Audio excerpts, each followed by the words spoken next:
चलिए, welcome to my YouTube channel CTET academy by Ramu sir में आप सबका स्वागत है। आज हम लोग हिंदी के पैडा को देखेंगे। उम्मीद करते हैं कि अगर इस पैडा को आप कर लेते हैं तो एग्ज़ाम में एक भी पैडा का क्वेश्चन आपसे नहीं छूटेगा। चलिए क्वेश्चन नंबर 1 देखते हैं। स्किनर के अनुसार भाषा अंतःक्रिया से सीखी जाती है।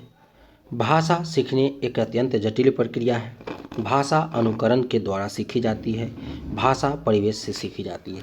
तो बुआ स्किनर साहब का जो कहना था कि भाषा अनुकरण के द्वारा सीखी जाती है is the right answer 3। Question number 2 देखते हैं।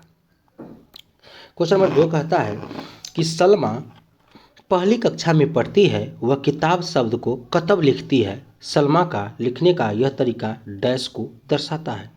तो कहता है स्ववर्तनी, नियंत्रित लेखन, लापरवाही, अज्ञानता। तो बुआ देखिए सलमा क्या की है, जो किताब लिखना था लेकिन किताब को वह कतब लिख दी है।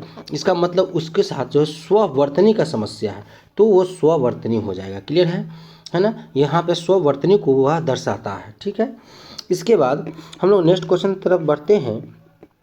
हम भाषा के माध्यम से डैश और डैश भी करते हैं। तो बात बुआ रे, हम भाषा के माध्यम से क्या करते हैं, चिंतन और विचरण करते हैं। ठीक है, हम लोग देख सकते हैं।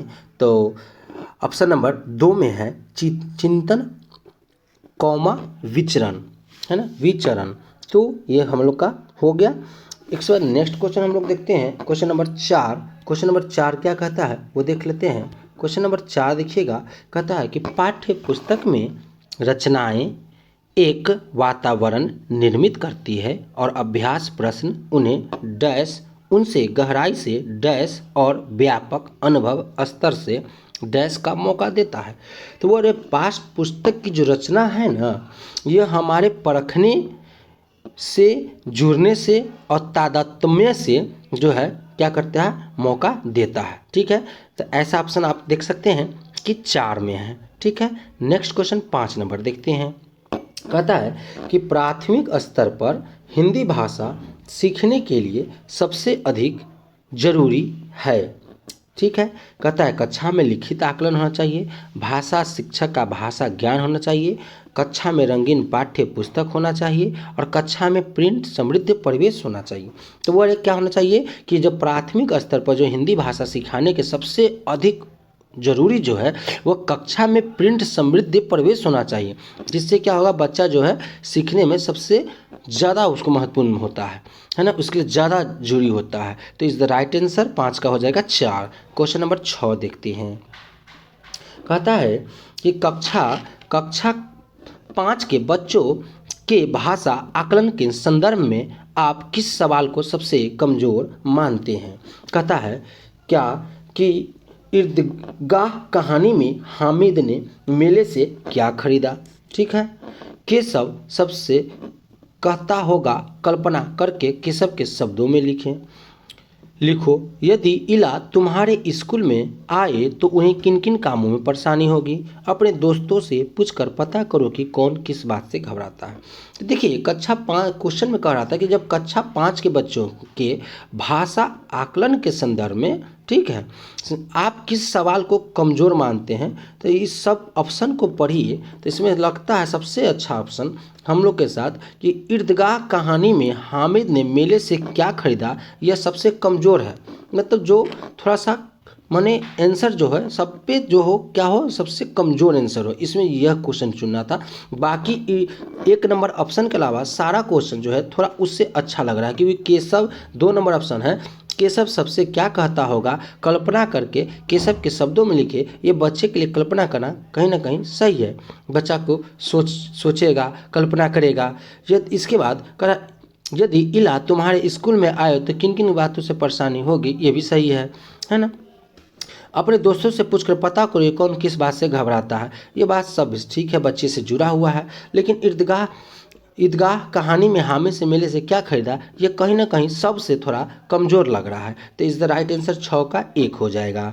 क्वेश्चन नंबर 7 देखते हैं कि आपके विचार से प्राथमिक स्तर पर, है ना, उत्कृष्ट लेखन कार्य का उदाहरण क्या हो सकता है। ठीक है, तो कहता है देखिए यहाँ पे कह रहा था उत्कृष्ट लेखन कार्य। तो उत्कृष्ट लेखन कार्य का जो सबसे अच्छा है कि किसी आंखों देखी घटना को लिखित वर्णन करना, है ना। मतलब जो बच्चा घटना को देखा है उस घटना को वर्णन करेगा वह उसके लिए सबसे अच्छा उत्कृष्ट लेखन कार्य का उदाहरण होगा, है ना। उत्कृष्ट लेखन कार्य वैसा कार्य होता है जिसमें बच्चा क्या करता है, किसी आँखों से जो घटना उसके आँखों के सामने घटित होती है और उस घटना को वह बच्चा लिखे। जैसे कोई बच्चा आ रहा था, रास्ते में कोई तरह की समस्या देखा, यानी कोई घटना घट गया और उस चीज़ के बारे में बच्चा देखा और उसी के बारे में बच्चा अगर लिखेगा तो उसके लिए उत्कृष्ट लेखन होगा, है ना, क्योंकि वह घटना उसके नज़रों के सामने घटी है। क्लियर है, तो शायद 7 नंबर का आंसर 1 हो जाएगा, सबसे बेस्ट। ठीक है, अगला क्वेश्चन देखते हैं। कहता है 8 नंबर क्वेश्चन कि भाषा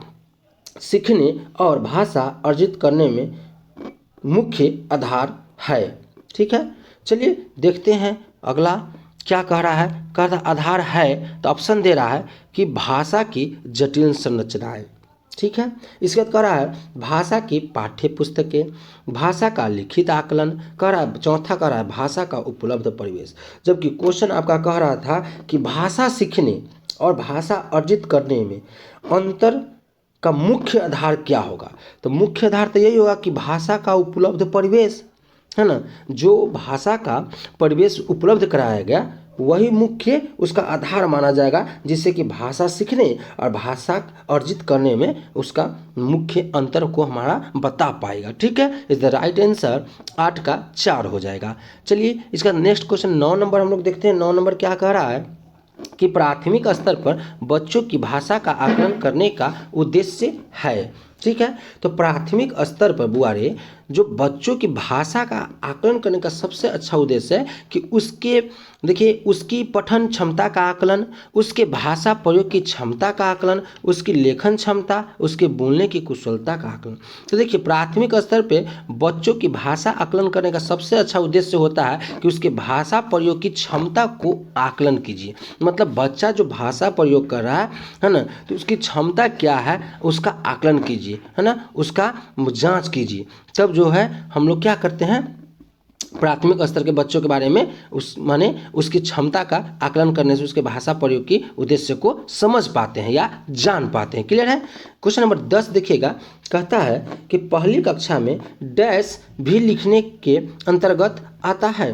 तो देखिए वाक्य लिखना, शब्द लिखना, अक्षर बनाना, चित्र बनाना। तो आप देख सकते हैं कि बच्चा जो है प्रश्न में कह रहा है कि पहली कक्षा में डैश भी लिखना के अंतर्गत आता है। तो बुआ यहाँ पे बच्चा जो है ना पहली कक्षा में है तो इसके लिए चित्र बनाना, है ना, क्या हो जाएगा, चित्र बनाना। वो उसके लिए लिखन कार्य को ही प्रदर्शन करेगा, है ना, क्योंकि बच्चा उस समय छोटा है, इसलिए उसे पहले कक्षा में है, प्रश्न में ही कह दिया है, उसे वाक्य, शब्द, अक्षर इस तीनों चीज़ की ज्ञान, उसकी समझ उतनी विकसित नहीं है, इसलिए उसके लिए चित्र बनाना उसके लिखने के अंतर्गत जो होगा आएगा। क्लियर है, वो चित्र भी बनाएगा, एक तरह से उसका लेखन कार्य ही कहा जाएगा। तो बच्चे के पहली कक्षा है इसलिए इसका आंसर सबसे अच्छा राइट आंसर हो जाएगा चित्र बनाना।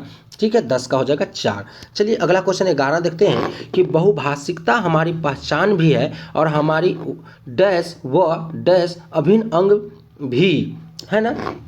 तो देखिए कहता है पहला ऑप्शन कि सभ्यता और संस्कृति, सभ्यता साहित्य, संस्कृति साहित्य, ठीक है, और संस्कृति चुनौती। तो देखिए क्वेश्चन में कह रहा था कि बहुभाषिकता, है ना, हमारी पहचान भी है और हमारी डैश एक डैश अभिन्न अंग भी है। तो यह हमारा सभ्यता यह और हमारी सभ्यता और संस्कृति क्या हो जाएगा यहाँ पे हमारा कि सभ्यता और संस्कृति। मतलब जो बहुभाषिकता है हमारी पहचान भी है और हमारी सभ्यता भी है और हमारी संस्कृति का एक अभिन्न अंग भी है। क्योंकि बहुभाषिकता आपको पता है कि यहाँ पे बहुभाषिकता में क्या है, बहुत से भाषा जो सभी बच्चे की भाषा को एक कक्षा में क्या होता है, सभी जगह के बच्चे आते हैं, सभी बच्चा का अपना क्या होता है, मातृभाषा अलग अलग होता है। तो हमको क्या है, सभी बच्चे के मातृभाषा को सम्मान देना है, ठीक है, और सब हमारी सभ्यता से जुड़ा है और सबकी अपनी संस्कृति का एक अंग भी है। ठीक है, तो इस द राइट आंसर 11 का 1 होगा। चलिए क्वेश्चन नंबर 12 देखते हैं कि किसी विषय को सीखने का मतलब है उसकी डैश को सीखना, उसकी डैश को सीखना। समझिए, तो कहता है कि अवधारणाओं और विषय वस्तु के बारे में, विषय वस्तु उपयोगी, अवधारणा और शब्दावली, और कहता है शब्दावली और विषय। तो क्वेश्चन कह रहा था कि किसी विषय को सीखने का मतलब उसकी डैश को सीखना, मतलब कि उस देखिए जब हम किसी विषय को सीखते हैं तो उसका मेन मतलब होता है कि उसकी अवधारणाओं के लिए। सीखने का मतलब होता है कि उसकी अवधारणा को, और उसकी डैश को सीखना तो शब्दावली को। उसकी अवधारणा को जो है हम मतलब रखेंगे और शब्दावली को, क्योंकि किसी विषय को सीखने का मतलब होता है कि अवधारणाओं को सीखना, ठीक है, और उसके शब्द को सीखना, है ना, शब्दावली को जिसको कहते हैं। तो इज द राइट आंसर 3 में हो जाएगा, ठीक है, 12 का 3 में है, अवधारणा और शब्दावली, ठीक है। इसका क्वेश्चन नंबर हम लोग 13 देखते हैं कि कहानी, कविता, गीतों और नाटकों के माध्यम से बच्चे, है ना, कहता है केवल मूल्यों का अर्जन करते हैं, ठीक है। इसके बाद कहता है अगला ऑप्शन कह रहा है, अगले ऑप्शन की तरफ हम लोग बढ़ते हैं। तो अगला ऑप्शन कह रहा है कि केवल अपनी तर्क शक्ति का विकास करता है, अपनी संस्कृति धरोहर से जुड़ता है और केवल मनोरंजन प्राप्त करता है। जबकि क्वेश्चन एक बार फिर से आपको रिपीट कर दे, क्वेश्चन कह रहा था कि कहानी, कविता, गीतों और नाटकों के माध्यम से बच्चे, है ना, क्या था पहला ऑप्शन कि केवल मूल्यों का अर्जन करता है, ठीक है। दूसरा ऑप्शन दिया है कि केवल अपनी तर्क शक्ति का विकास करता है, अपनी संस्कृति धरोहर से जुड़ता है। तब हुआ, इससे क्या होता है, जब बच्चे को कहानी, कविता और गीतों के नाटक के माध्यम से जब हम पढ़ाते हैं ना, तब बच्चा जो है अपनी संस्कृति और धरोहर से जुड़ता है। क्लियर है। तो इज द राइट आंसर 13 का 3 हो जाएगा। क्वेश्चन नंबर 14 देखते हैं। क्वेश्चन नंबर 14 क्या कह रहा है, कहता है कि इनमें से कौन सा प्राथमिक स्तर पर हिंदी भाषा शिक्षण का उद्देश्य नहीं है। ये निगेटिव क्वेश्चन है, ठीक है। तो निगेटिव क्वेश्चन है तो कहता है संदर्भ के अनुसार लगाकर पढ़ने का प्रयास करना, ठीक है, कहीं ना कहीं यह सही है। चित्रकारी को स्वयं की अभिव्यक्ति के माध्यम बनाना, ये भी सही है। बच्चों की भाषा और स्कूल की भाषा में संबंध बनाते हुए उसे विस्तार देना, ये भी सही है बच्चों के लिए। सुनी गई बातों को जयो तयो दोहराना, यह बात कहीं ना कहीं गलत है। सुनी गई जो बात है उसको जयो तयो दोहरा रहे हैं, बोल रहे हैं, बक रहे हैं, तो ये बात हमारा निगेटिव पोर्शन दिखा रहा है। तो इधर 14 का आंसर हमारा 4 हो जाएगा। क्वेश्चन नंबर 15 देखते हैं। आइए कि वाइगोस्की के विचारों पर आधारित कक्षा में डैश पर सबसे अधिक बल दिया जाता है। देखिए वाइगोस्की साहब बोले थे कि बच्चा है ना एक दूसरे से परस्पर अंतःक्रिया करता है, ठीक है, ठीक है, जिसपे क्या है, बच्चे वाइगोस्की साहब बोले थे कि बच्चे सामाजिक परिवेश में कोई क्रिया करके, कार्य करके, समाज के साथ जुड़ के, अंतःक्रिया एक दूसरे से मिलकर कार्य जो करते हैं, ये वाइगोस्की साहब का कथन था। और ऐसा ऑप्शन आप देख सकते हैं कि 4 में दे रहा है कि सामाजिक परिवेश एवं एक दूसरे से अंतःक्रिया करके सीखना, ऐसा वाइगोस्की साहब बोले थे। जो आप देख सकते हैं 4 में कह रहा है कि परस्पर अंतःक्रिया मतलब एक दूसरे से मिल अंतःक्रिया करना, जो सबसे अच्छा है वाइगोस्की साहब का विचार था यही, और उसके अनुसार आपका ऑप्शन भी 4 में देखने को मिल रहा है। तो इज द राइट आंसर 4 हो जाएगा। क्वेश्चन नंबर हम लोग 16 की तरफ बढ़ते हैं। कहता है कि प्राथमिक स्तर पर बच्चों के लिए बाल साहित्य के चयन का मुख्य आधार क्या होना चाहिए। देखिए तो कह रहा था कि छोटी रचनाएं, रोचक विषय वस्तु, रंगीन चित्र, सरल जगानी। तो सबसे पहले आप क्वेश्चन में कह रहा है, बैन लगा रहा है कि प्राथमिक स्तर पर, तो प्राथमिक स्तर पर बच्चों के लिए जब भी बाल साहित्य का चयन का मुख्य जब आधार बनाएंगे तो सबसे पहले बच्चा को उसमें क्या होना चाहिए, रोचक विषय वस्तु होना चाहिए, जिससे बच्चा को क्या हो, इंटरेस्ट जगे, है ना, तभी बच्चा के लिए साहित्य बाल साहित्य के चयन का मुख्य आधार माना जाएगा। जब बच्चा को रोचक कोई चीज़ नहीं लगेगा, इंटरेस्टेड नहीं होगा, तो प्राथमिक स्तर के बच्चा जो है उस चीज़ को जानना नहीं चाहेगा, सीखना नहीं चाहेगा, समझना नहीं चाहेगा।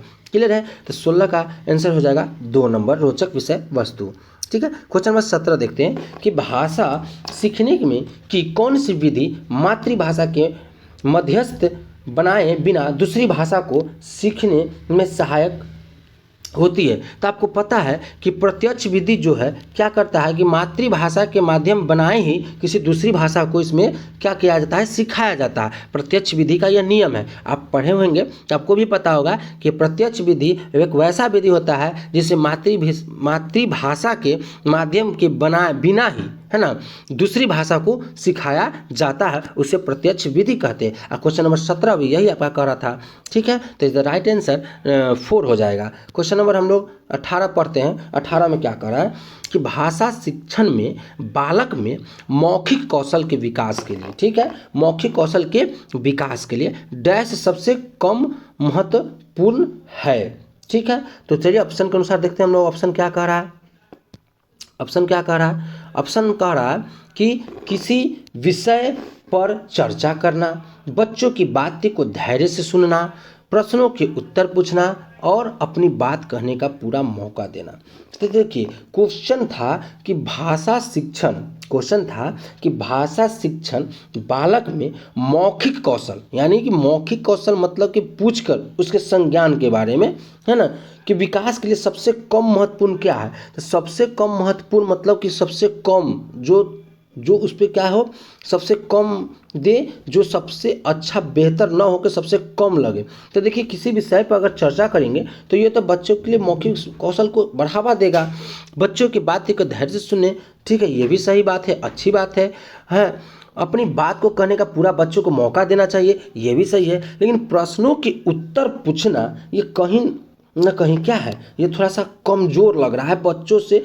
क्वेश्चन में पहले ही बोल दिया कि बच्चा है तो बच्चा को प्रश्न के उत्तर पूछना ये थोड़ा सा लग रहा है कि कम होगा, है ना, ये कम जोर दे रहा है। सब चारों ऑप्शन में थोड़ा सा कमज़ोर पड़ रहा है, बाकी 3 ऑप्शन जो है बच्चों के हित में थोड़ा अच्छा है। ठीक है, is the right answer 3। Question का आंसर देते वक्त हमेशा क्वेश्चन के ऑप्शन के अकॉर्डिंग आप लोग आंसर दीजिएगा, क्योंकि क्वेश्चन के ऑप्शन पे डिपेंड करता है कि कौन सा आंसर जो है हमारा ज़्यादातर पॉजिटिव को थॉट को दिखाता है और कौन सा मेरा निगेटिव थॉट को दिखाता है। तो इस बात को ध्यान देंगे। और बच्चा के बारे में आप सीटेट की एग्ज़ाम दे रहे हैं एक प्राथमिक स्तर के बारे में, तो बच्चा के बारे में सोचिएगा कि बच्चा आपका छोटा है जो किसी लॉजिकल टर्म को उतना बढ़िया से नहीं जान पाता है। बच्चा कभी भी गलत नहीं होता है, बच्चा को कभी दोषी नहीं दीजिएगा। इस सब बात को याद रखकर ही आप आंसर दीजिए, आपको आंसर जो है एक भी नहीं फंसेगा।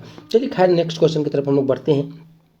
प्राथमिक स्तर पर बच्चों की पठन क्षमता का आकलन करने में किस प्रकार की सामग्री का सर्वाधिक महत्वपूर्ण है, मतलब सबसे अच्छा महत्वपूर्ण होना चाहिए। ठीक है, क्या करने में, तो आकलन में किस प्रकार। ठीक है, तो देखते हैं हम लोग। कहता है कि आतंकवाद पर आधारित निबंध, मतलब क्या आतंकवादी पर आधारित निबंध लिखेगा क्या उसका पठन क्षमता का आकलन करने में सामग्री में सबसे अच्छा महत्व होगा, ये बात तो गलत है। ठीक है, कह रहा है बाल साहित्य की कोई संवादात्मक कहानी, पाठ्य पुस्तक, औपचारिक पत्र। तो बुआ तब बाल साहित्य की संवादात्मक कहानी, बच्चों ये इस चीज़ से ज़्यादा जुड़ा होता है, यहाँ से बच्चों को बाल साहित्य से जोड़ के पढ़ाते भी हैं, है ना। तो इस पर अगर उसके कोई संवादात्मक कहानी कहें तो बच्चे के लिए सबसे अच्छा महत्वपूर्ण माना जाएगा। क्लियर है, तो 19 का हो जाएगा 2 नंबर।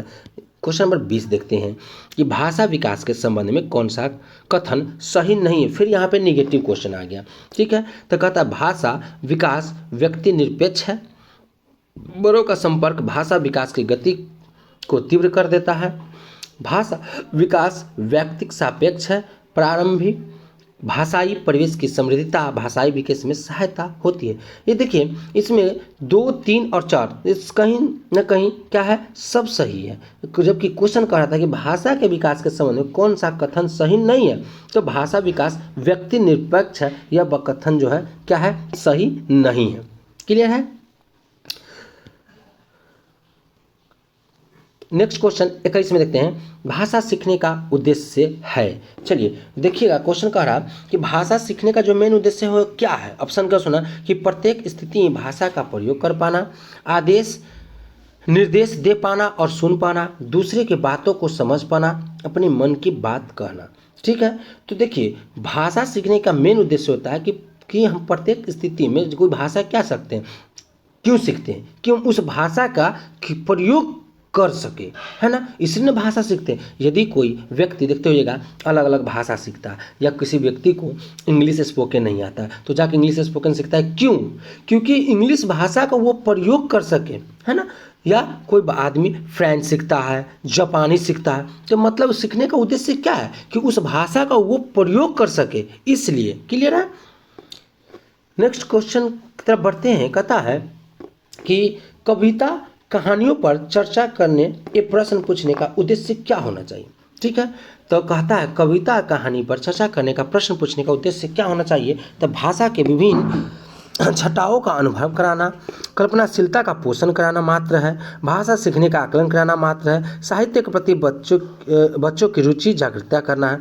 तो देखिए कविता कहानी पर चर्चा करने ये प्रश्न पूछने का उद्देश्य होता है कि बच्चों को जो है ना भाषा की जो विभिन्न घटनाओं है ना, है कि इसका अनुभव कराना, मतलब इसके बारे में बच्चा को क्या करें, अनुभव करा पाए, ताकि बच्चा उस चीज़ को समझ पाए, उस चीज़ को जान पाए, है ना। तो अब इसके लिए इस पर क्या करते हैं, कहानी और कविता के माध्यम से प्रश्न माने पूछते हैं, ताकि इससे बच्चे भाषा के विभिन्न है ना, विभिन्न मतलब एक से ज़्यादा, है ना, उस चीज़ के घटनाओं का क्या कर पाए, वह अनुभव कर पाए। ठीक है, इज़ द राइट आंसर 1 हो जाएगा। इसके बाद क्वेश्चन नंबर हम लोग 23 तरफ बढ़ते हैं। 23 में क्या कह रहा है, आइए। कहता है कि पहली कक्षा की भाषा अध्यापिका अपने एक विद्यार्थी के भाषाई विकास के संबंध में चिंतित है, क्योंकि, ठीक है, देखते हैं हम लोग।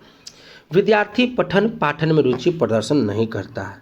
ठीक है, विद्यार्थियों को घर पर बात करने की बहुत कम अवसर मिलते हैं। विद्यार्थी की माता पिता की मातृभाषा अलग है। विद्यार्थी अपने साथियों से बहुत झगड़ता है। देखिए, कह रहा था कि पहली कक्षा की भाषा है, ठीक है, पहली कक्षा की भाषा अध्यापिका अपने एक विद्यार्थी के बारे में, माने बच्चा जो है पहला कक्षा में है, तो विद्यार्थी के भाषाई विकास के संबंध में चिंतित है।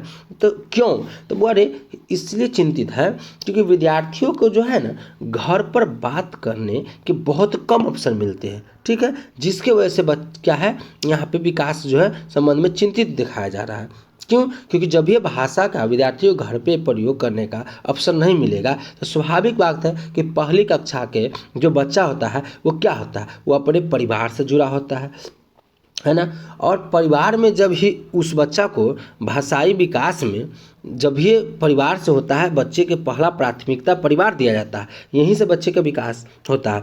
और जब घर में ही बच्चे को बात करने का अवसर नहीं मिलेगा, तो उस बच्चे का विकास कहाँ से हो पाएगा। घर में बच्चे जब बातचीत करेंगे तभी तो बच्चे उस भाषा का विकास कर पाएंगे। तो जब घर में वो माहौल नहीं मिल पा रहा है तो कैसे बढ़ेगा। तो विद्यार्थियों को घर पर बात करने का बहुत कम अवसर मिलता होगा, जिसकी वजह से उसकी भाषाई विकास में क्या है, कमी हो रही है, जिसकी वजह से एक टीचर क्या है, एक अध्यापिका एक चिंतित रूप में व्यक्त कर रही है अपने आप को। क्लियर है।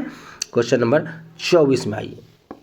कहता है कि आपके विद्यार्थी पाठ में आए नवीन अपरिचित शब्दों के अर्थ ज्ञान सके, इसके लिए आप क्या करेंगे। ठीक है, तो कहता है कि पाठ के अंत में दिए गए शब्दों को लिखने के लिए कहेंगे, शब्दकोश देखना सिखाएंगे, शब्द का अर्थ लिखकर बताइएगा, पाठ के संदर्भ में अर्थ समझने की स्थिति को पैदा करेंगे।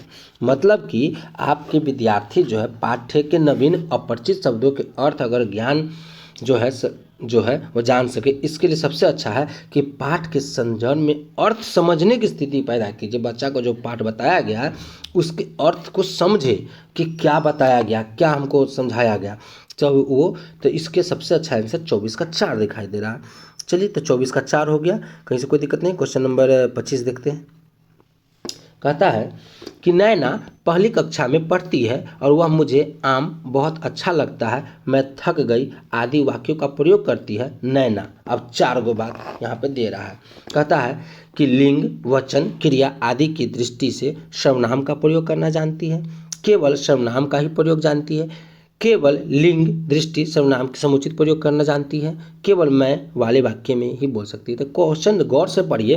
कहती नैना पहली कक्षा में पढ़ती है और वह मुझे आम बहुत अच्छा लगता है, और वह मुझे आम बहुत अच्छा लगता है। तो गौर से देखिए, यहाँ नैना जो है क्या है कि यहाँ पे अपना नाम को बताई, फिर आगे वह मुझे का प्रयोग की, मैं थक गई। इसमें आप देखिए तो एक लिंग का भी प्रयोग किया गया है, वचन का भी प्रयोग किया गया है और क्रिया का भी प्रयोग किया गया है, और दृष्टि से सर्वनाम का भी प्रयोग करना वह जानती है। क्लियर है।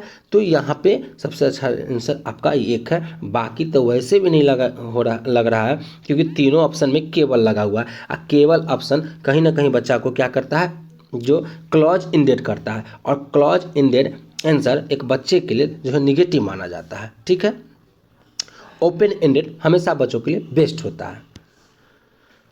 नेक्स्ट क्वेश्चन देखते हैं 26 नंबर। कहता है कि भाषा अर्जन और भाषा अधिगम के संदर्भ में कौन सा कथन सही नहीं है। फिर यहाँ पे निगेटिव क्वेश्चन। चलिए ऑप्शन देखते हैं क्या कह रहा है। ठीक है, ऑप्शन देखते हैं। तो ऑप्शन में कह रहा है, ठीक है, कि पहला ऑप्शन कि सांस्कृतिक विभिन्नता भाषा अर्जन और भाषा अधिगम के प्रभावित करने वाला महत्वपूर्ण कारक है। ठीक है, भाषा अर्जन में विभिन्न संकल्पनाएं मातृभाषा से बनती है। भाषा अधिगम में कभी भी अनुवाद का सहारा नहीं लिया जाता है। भाषा अर्जन सहज और स्वाभाविक होता है, जबकि भाषा अधिगम प्रयासपूर्ण होता है। देखिए सारे थॉट को देखते हुए जो है 3 नंबर ऑप्शन देख लिए कि भाषा अधिगम में कभी भी अनुवाद का सहारा नहीं लिया जाता है, यह कहीं ना कहीं गलत है और हमको गलत ही चुनना था कि भाषा अर्जन और भाषा अधिगम के संदर्भ में कौन सा कथन जो है गलत है, माने सही नहीं है। ठीक है, तो आप देख सकते हैं कि भाषा अधिगम में कभी भी अनुवाद का सहारा नहीं लिया जाता है, यह कथन गलत है। क्लियर है, भाषा और अधिगम के बाद हो गया। 27 नंबर क्वेश्चन क्या कहता है वो देखते हैं, है ना। कहता है कि निम्नलिखित में से कौन सा बच्चों की भाषिक क्षमता के आकलन का सबसे उचित तरीका है। कहता है कि संज्ञा शब्दों के 2 उदाहरण दीजिए। कहता है बादल, आसमान, चिड़िया, बच्चे के साथ संज्ञा शब्दों का प्रयोग करते हुए एक कहानी लिखिए। संज्ञा की परिभाषा को पूरा कीजिए, संज्ञा को परिभाषित कीजिए। तो क्वेश्चन में कह रहा था कि बच्चों की भाषाई क्षमता का आकलन करना है, मतलब बच्चों की भाषा के बारे में हमको जानना है। तो सबसे बात है कि बच्चा को हम बादल, आसमान, चिड़िया, बच्चे के साथ संज्ञा शब्दों का प्रयोग करते हुए एक कहानी लिखने के लिए कहेंगे, जिससे बच्चा के हम आकलन कर पाएंगे, उसका पता लगा पाएंगे कि उसकी भाषाई क्षमता जो है कहाँ तक सही है, कहाँ तक नहीं है। क्लियर है, तो इस द राइट आंसर 27 का 2 हो जाएगा। हम लोग क्वेश्चन देखते हैं 28 में क्या कहता है। बच्चे विद्यालय आने से पहले कहता है क्या भाषा के चारों कौशलों पर पूर्ण अधिकार रखते हैं। नहीं, गलत। बच्चे विद्यालय आने से पहले बच्चा के चारों कौशल के पूर्ण अधिकार रखते हैं, यह बात गलत है, ऐसी बात नहीं है। अपनी भाषा के नियमबद्ध व्यवस्था के व्यवहारिक कुशलता के साथ आते हैं। इसके बाद कोरी स्लेट आते हैं। ठीक है, इसके भाषा का समुचित उपयोग करने में समर्थ नहीं होते। नहीं, देखिए बच्चा जो आता है वो कभी कोरा स्लेट नहीं आता है, उसको जो अपना ज्ञान होता है कुछ न कुछ ज्ञान के साथ ही बच्चा आता है। ठीक है, तो बच्चा जो विद्यालय में जब आता है आने से पहले क्या होता है, उसकी अपनी एक भाषा जो है नियमबद्ध व्यवस्था से कुशलता के साथ आता है, कुछ न कुछ उसको आता रहता है, टूटा फूटा बोलने जो भी आए वो कुछ न कुछ, वो बच्चा खाली सेलेक्ट नहीं होता, उसके पास जो ज्ञान होता है उसके लिए माने उतना ही ज्ञान उसके लिए काफ़ी होता है। तो बच्चा कुछ न कुछ जो उसकी अपनी भाषा है वो अपनी व्यवस्था, अपने नियम से, अपनी व्यवस्था से, अपने व्यवहार में जो प्रयोग करता है उसके साथ आता है। जितना भी जानता हूँ बच्चा कुछ न कुछ जान के ही आता है, वो खाली कोरा नहीं होता है। क्लियर है, तो इसलिए इज द राइट आंसर अपनी भाषा की नियमबद्ध व्यवस्था की व्यवहारिक कुशलता के साथ आते हैं, 2 नंबर हो जाएगा। क्वेश्चन नंबर 29 देखते हैं क्या कहता है।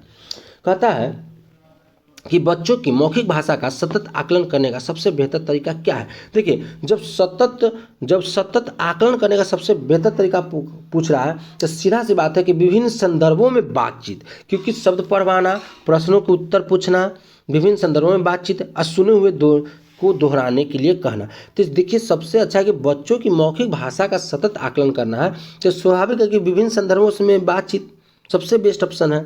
इज द राइट आंसर 29 का 3 हो जाएगा। क्वेश्चन नंबर 30 के तरफ बढ़ते हैं। क्वेश्चन नंबर 30 कहता है कि प्राथमिक स्तर पर भाषा सिखाने से तात्पर्य है, माने भाषा वैज्ञानिक तथ्य स्पष्ट करने के लिए सीखता है क्या। नहीं, गलत बात है। भाषा का व्याकरण सिखाना, यह भी बात गलत है। प्राथमिक स्तर पे ये सब चीज़ देना नहीं है। उच्च स्तरीय साहित्य को पढ़ाना, गलत बात।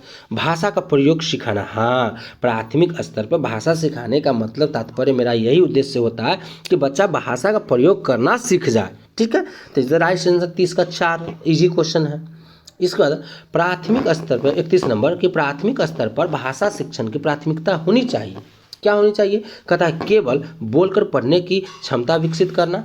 नहीं, ये बात गलत है। कविता और कहानी के द्वारा केवल श्रवण कौशल का विकास करना, गलत है। केवल लगा हुआ है कि श्रवण कौशल का विकास करना, ये बात कहीं ना कहीं नेगेटिव पोर्शन दिखा रहा है, केवल लगा दिया है।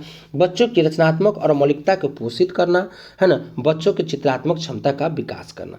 तो सबसे अच्छा आंसर आप देख रहे हैं कि बच्चों की रचनात्मकता और मौलिकता को पोषित करना, ये सबसे राइट आंसर है, क्योंकि बच्चा जो है प्राथमिक स्तर का है। अब प्राथमिक स्तर की जो बच्चों की जो रचना और मौलिकता जो होता है वो आप अच्छा कीजिएगा, बेहतर कीजिएगा, यही मेरी प्राथमिकता होना चाहिए, उद्देश्य होना चाहिए। क्लियर है, तो 31 का इज द राइट आंसर 3 है। ठीक है, क्वेश्चन नंबर 32 में आइए।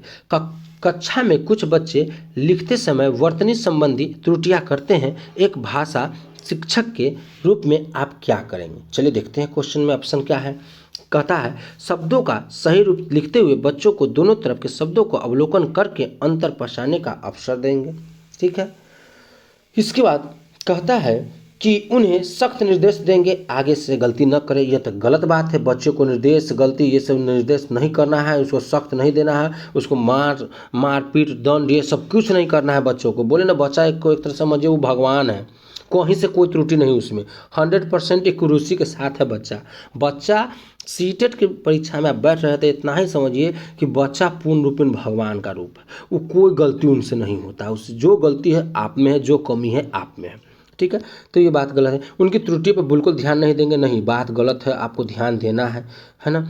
उनके शब्दों को 20 बार लिखने के लिए ये कहीं ना कहीं आप डिपेंड करा दिए, बच्चा को एक जोर दे रहे हैं, बच्चा को जोर नहीं देना है। तो सबसे अच्छा है कि बच्चा को शब्दों का सही रूप लिखते हुए बच्चों को दोनों तरह के शब्दों को अवलोकन करके उसको अंतर पहचानने का अवसर दीजिए, उसको मौका दीजिए, ताकि बच्चा उस चीज़ को क्या करे, खुद से सीख पाए, खुद से समझ पाए। तो 32 का राइट आंसर 1 है, सबसे बेस्ट आंसर है।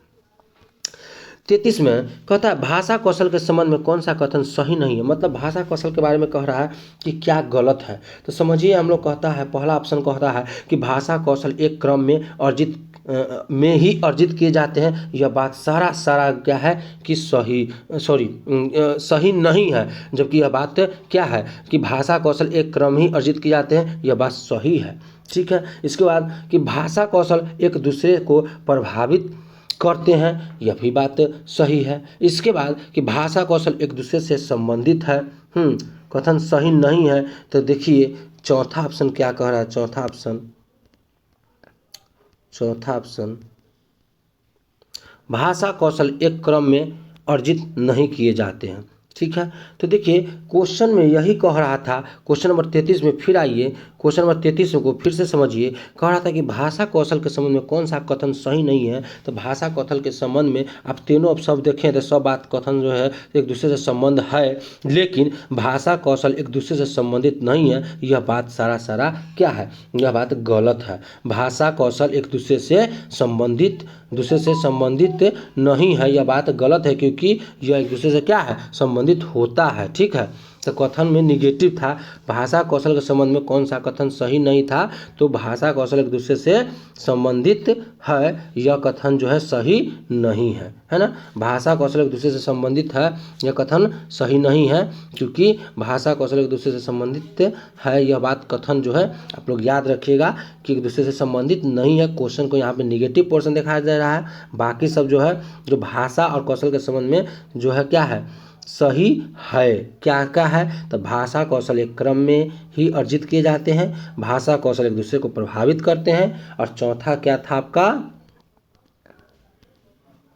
कि भाषा कौशल एक क्रम में अर्जित नहीं किए जाते हैं। ठीक है, ये सब समझने के बाद हम लोग को राइट आंसर 3 मिला। इसके बाद हम लोग 34 नंबर क्वेश्चन देखते हैं कि बच्चों के भाषा सीखने में सर्वाधिक महत्वपूर्ण क्या होता है। तो बुआरे कि सुंदर लिखना, मानक वर्तनी, शुद्ध उच्चारण, तो बातचीत करना। तो बच्चों के भाषा सीखने में जब भाषा सीखेगा बच्चा, जब बातचीत करेगा तब ना, सबसे अच्छा तो बातचीत करना। जब बच्चा एक दूसरे से इंटरेक्ट होगा, जब एक दूसरे से क्रिया करेगा, बातचीत करेगा, तभी तो बच्चा भाषा को सीखेगा। तो इसलिए सबसे अच्छा ऑप्शन होगा बातचीत करना। क्वेश्चन नंबर 35 में आते हैं कि प्राथमिक स्तर पर बच्चों की भाषा में के आकलन में आप सर्वाधिक महत्व देंगे। ठीक है, क्या देंगे, तो सीधा सी बात है, कह रहा है कि पोर्टफोलियो, लिखित परीक्षा, जांच सूची और प्रश्नावली। तो प्राथमिक स्तर पर बच्चों की भाषा के आकलन में आप सर्वाधिक महत्व किसे देंगे, तो सीधा सी बात है कि पोर्टफोलियो, क्योंकि पोर्टफोलियो में बच्चों की सभी तरह की जानकारी को क्या किया जाता है, एकत्रित किया जाता है, रखा जाता है ना, ताकि बच्चे के हर चीज़ के बारे में, एक्टिविटी से लेकर हर चीज़ की, एजुकेशन से लेकर, माने बच्चे की पूरे तरह से माने ना एक बायोडाटा उसका पूरा उसमें रहता है। ठीक है, तो यहाँ पोर्टफोलियो सबसे अच्छा ऑप्शन होगा। इसके बाद क्वेश्चन 36 का था कि भाषा सिखाने में सर्वाधिक महत्वपूर्ण क्या है।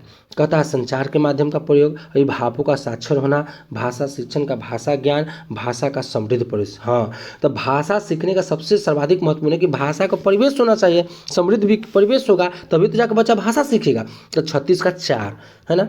आइए 37 में, पाठ में दिए गए चित्रों का क्या उद्देश्य होता है। देखिए इसका समझिएगा, जो पाठ में जब जो चित्र देता है ना, तो इसका मतलब होता है कि चित्र जो है ना, जो चीज़ अमूर्त संकल्पना, माने जो बच्चा सोच नहीं सकता, अमूर्त चीज़ जानते हैं कि क्या होता है, बच्चा बिना देखे हुई चीज़ को समझ जाए, तो वह जो चीज़ अमूर्त रूप में हो ना, उस संकल्पनाओं को समझने बच्चा को सहायता करता है। मूर्त मतलब होता है जो चीज़ बच्चा देख पाता है, जिसको देख के समझ पाता है, और अमूर्त मतलब होता है बिना देखे हुए चीज़ को समझना। तो इतना तो बच्चा तेज है नहीं कि वो अमूर्त संकल्पना करे, है ना। तो इसलिए क्या होता है कि चित्र को अमूर्त संकल्पनाओं को समझने के लिए दिया जाता है। जो चीज़ मतलब बच्चा नहीं समझ सकता है, तो चित्र दे दिया जाए, तो चित्र के माध्यम से बच्चा उस चीज़ को समझ सके। ठीक है, जब चित्र देख के कोई चीज़ बच्चा समझता है, तो वह क्या रूप में आ जाता है, मूर्त रूप में आ जाता है ना। जब चित्र नहीं देखता है, तो वह चीज़ उसके किस रूप में होता है, अमूर्त रूप में होता है। ये बात को याद रखिए। बच्चा किसी वस्तु को देख रहा है, मतलब वह मूर्त रूप में है। बच्चा किसी वस्तु को नहीं देख रहा है और उस चीज़ के बारे में समझना है, समझाना है, तो वह अमूर्त है। जबकि अमूर्त चिंतन जो होता है, क्या होता है, आपको पढ़ाए हुए हैं कि यह किशोरावस्था में बच्चा के पास होता है ना। जो अमूर्त चिंतन होता है, बच्चा के पास जो है अमूर्त चिंतन करने की क्षमता नहीं होती है। क्लियर। अगला क्वेश्चन हम लोग देखते हैं। तो इसका आंसर आपको पता हो गया कि 1 नंबर होगा 37 का। 38 में आइए। 38 क्या कहता है, कहता है कि भाषा कौशल के संदर्भ में कौन सा कथन उचित है। चलिए हम लोग देखते हैं। कहता है भाषा कौशल के विकास में अभ्यास की अपेक्षा भाषाई नियमों का ज्ञान जरूरी है। पहला ऑप्शन ये कह रहा है। दूसरा कह रहा है विद्यालय में केवल पढ़ना लिखना कौशल पर ही बल देना चाहिए। बच्चे केवल सुनना बोलना पढ़ना लिखना कौशल क्रम में ही सीखते हैं। भाषा के चारों कौशल परस्पर अंतर संबंधित हैं। सही बात, यही तो होगा। भाषा कौशल के संदर्भ में सबसे अच्छा कथन जो है उचित है, वो है मेरा कि भाषा के चारों कौशल परस्पर क्या एक दूसरे से संबंध है। सुबो पली, जिसको हम लोग शॉर्ट में कहते हैं, सुनना बोलना पढ़ना, है ना, लिखना, सुबो पली, है ना। पहले बच्चा क्या करता है, सुनता है ना, फिर बोलता है, फिर क्या करता है, पढ़ता है, फिर लिखता है। तो ये चीज़ है। क्लियर है। तो इसका सबसे अच्छा आंसर 38 का 4 हो जाएगा। हम लोग आगे क्वेश्चन देखते हैं 39। आइए, कहता है कहानी सुनाने से क्या होगा। आइए, बच्चों की कल्पना शक्ति और चिंतन शक्ति का विकास होता है। बच्चे प्रसन्न होते हैं। बच्चे कक्षा में एकाग्रित होकर शांत बैठते हैं। बच्चे अनुशासित रहते हैं। नहीं बउआ, कहानी बच्चों को सुनाने का उद्देश्य ये होता है कि बच्चों की कल्पना शक्ति, मतलब जो कहानी सुनाएंगे तो बच्चा उस कहानी को क्या करे, कल्पना करे, है ना, सोचे, अपने अंदर शक्ति चिंतन शक्ति का विकास हो, है ना, और उसके जो चिंतन प्रक्रिया है, जो उसका भी क्या हो, डेवलपमेंट हो, विकास हो। ठीक है, तो ये उद्देश्य हम होता है जिसकी वजह से हम कहानी सुनाते हैं, है ना। तो इसका 39 का सबसे अच्छा आंसर जो हो गया 1 नंबर हो गया। 40 में आइए। कहता है कि प्राथमिक स्तर पर बच्चों की भाषा शिक्षा के संदर्भ में, ठीक है, निम्नलिखित में से कौन सा कथन असत्य है, मतलब कि गलत है। किस चीज़ के बच्चा प्राथमिक स्तर के बारे है। देख लीजिए क्वेश्चन में इस चीज़ पर गौर कीजिएगा। बच्चा प्राथमिक स्तर है, मतलब बच्चा छोटा है, और उसको बच्चों की भाषा के शिक्षा के संबंध में कह रहा है कि क्या चीज़ होगा जो कथन जो है सबसे गलत असत्य है, सही नहीं है।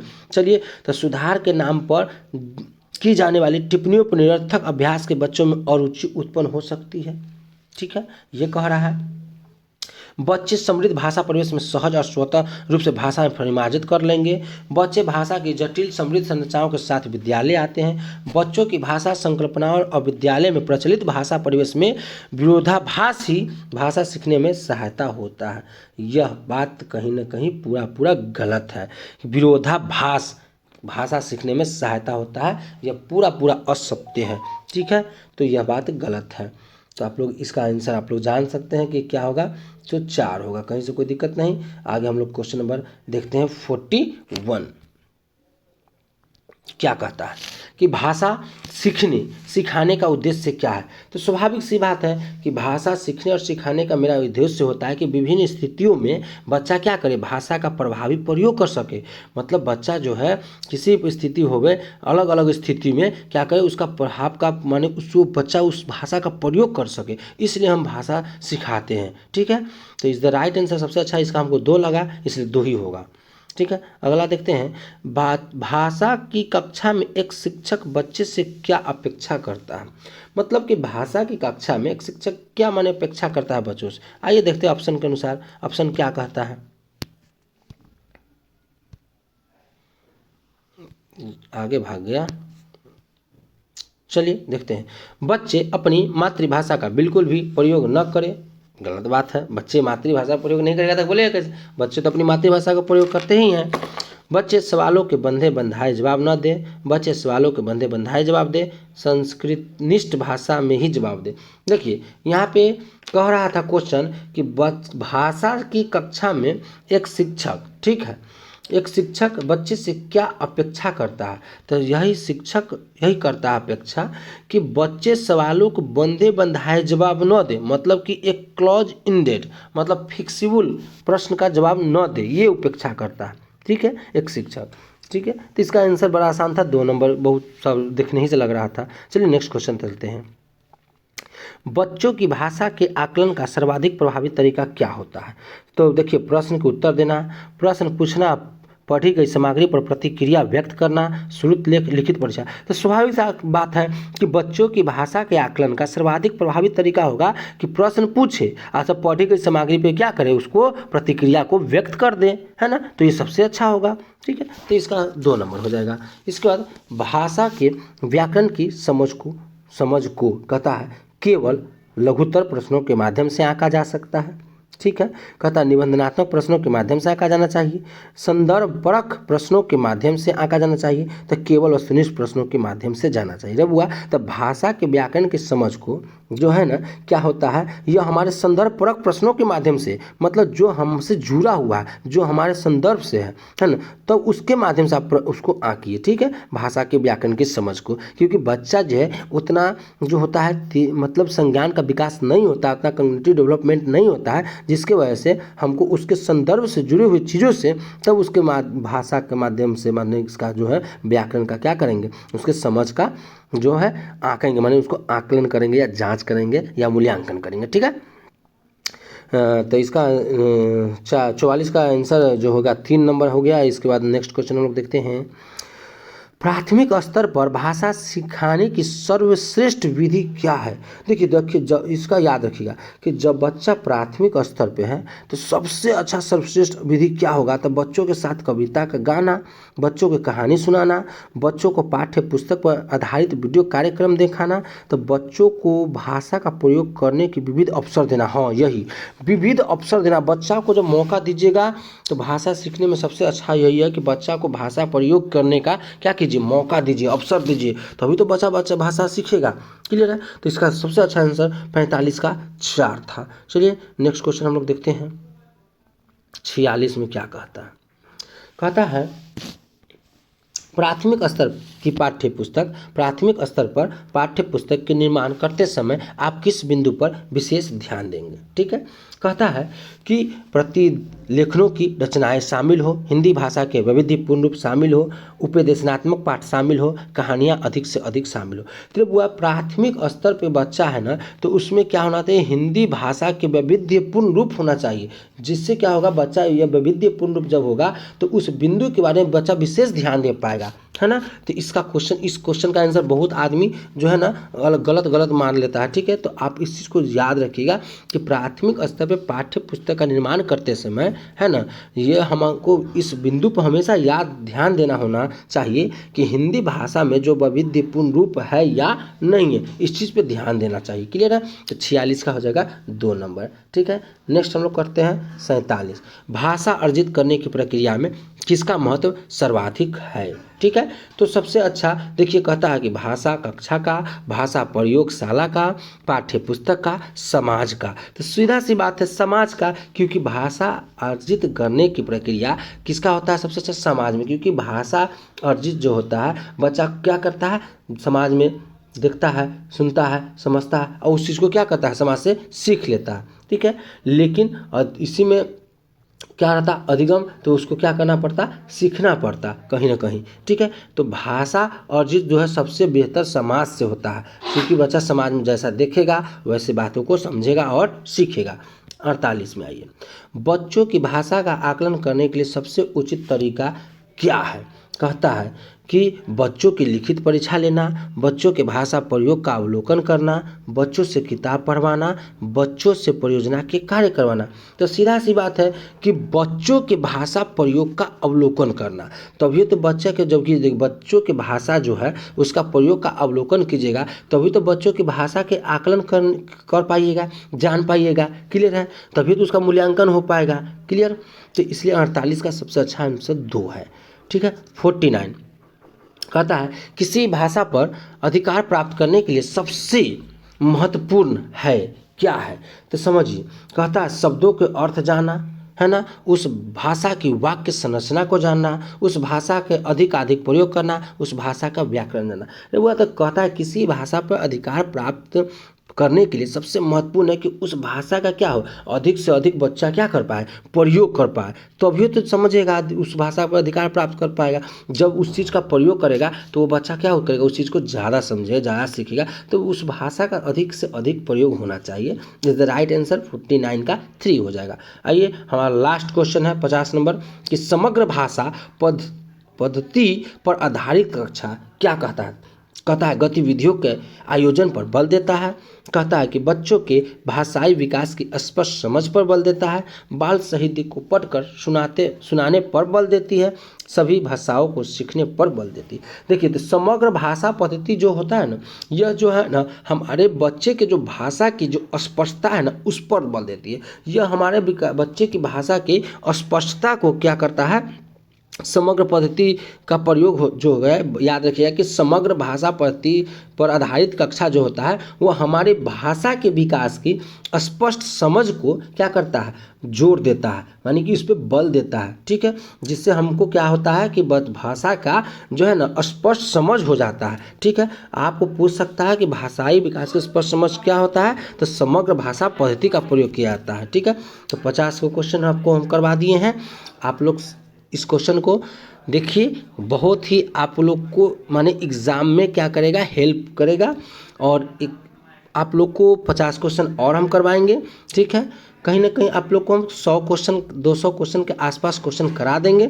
जो उम्मीद रखिए कि आपको हिंदी पैडा में 200 क्वेश्चन जो करवा देंगे, ये 200 क्वेश्चन जो अगर आप कर लेते हैं तो माने हिंदी पैडा की किसी भी शिफ्ट में, ऑनलाइन के होने वाली किसी भी शिफ्ट में आप बैठ जाइए, क्वेश्चन का लेवल इससे बाहर नहीं जाएगा। इसी पैटर्न को फॉलो करेगा, इसी कॉन्सेप्ट को आपको दिमाग में रखना है। 200 क्वेश्चन का 50 क्वेश्चन हो गया। उम्मीद कीजिए कि यह प्रत्येक क्वेश्चन को आप लोग बनाइए खुद से, और जहां दिक्कत होता है वीडियो को देख के समझने की कोशिश कीजिए। वीडियो को शेयर कीजिए, लाइक कीजिए, सब्सक्राइब कीजिए चैनल को, और जो हित है उनको वीडियो को शेयर करके भेज दिया कीजिए। वीडियो देखने के लिए थैंक यू। मिलते हैं नेक्स्ट वीडियो में, तब तक के लिए गुड नाइट।